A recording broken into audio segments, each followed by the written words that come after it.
nobody believes. And then they tried to rob us. We didn't play our best of the night. Hopefully, we get another crack at them. It's difficult to beat a team twice, especially a really good team. Yeah, it's very high stakes. Two of the best teams in the country. We don't talk when it's it. Being in the SEC championship, it doesn't come easy. Found the word. Leave a legacy. How do you want me remembered? We deserve to be here with the best of the best. We have a group that's going to get the job done no matter what. We're not going to let up for nobody.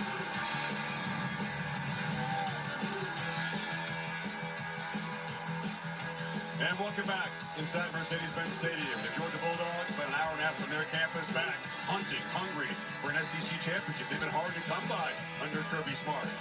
And here come the Texas Longhorns, swaggering into the most demanding conference in the sport in year one, trying to win the crown. An incredible story.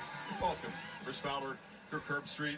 Our privilege to present this game in the booth for the first time after watching so many games ringside. Here we go. Yeah, let's do it. We've had the wildest, most wide-open race in memory in the SEC, and the two teams standing last are the two teams that collided about 6 weeks ago in Austin, Georgia and Texas. Well, this is, we left that stadium that night. We had a feeling, as crazy as it got in this conference, there was a pretty good chance that those two teams would meet again in Atlanta, and here we are. And if you go back and think about how that game went, Texas, even though they were at home, disastrous start.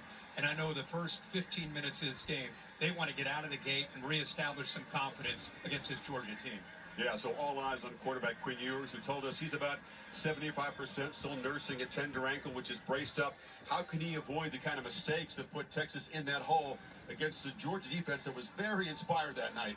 Well, you can hand it off and get that running game going and take some of the pressure off of him. They could not run the football. 27 carries for 29 yards, and he was sacked. He was in too many obvious third down situations, and it allowed Georgia to just play with that big chip on their shoulder coming after him. And then once they got down, it became very obvious that he was throwing the football. Tonight in this game, they want to be able to establish that run. By the way, that's become such a strength, as you know, from that game to where we are tonight. Take the pressure off of Ewers and get that running game going with Wisner. He's got a good post-game or postseason pedigree, played 2 good games last year.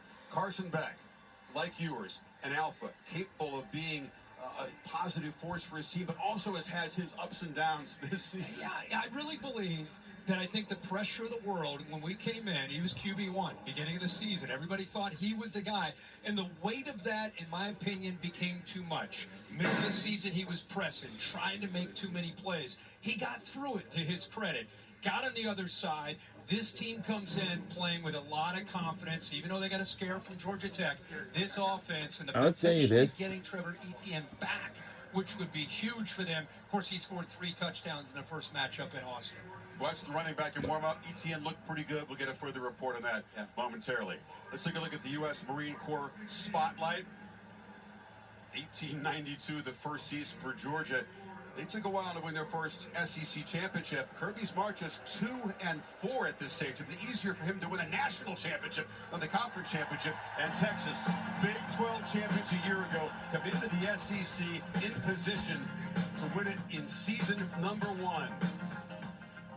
You're watching the U.S. Marine Corps kickoff back in Atlanta after this short break.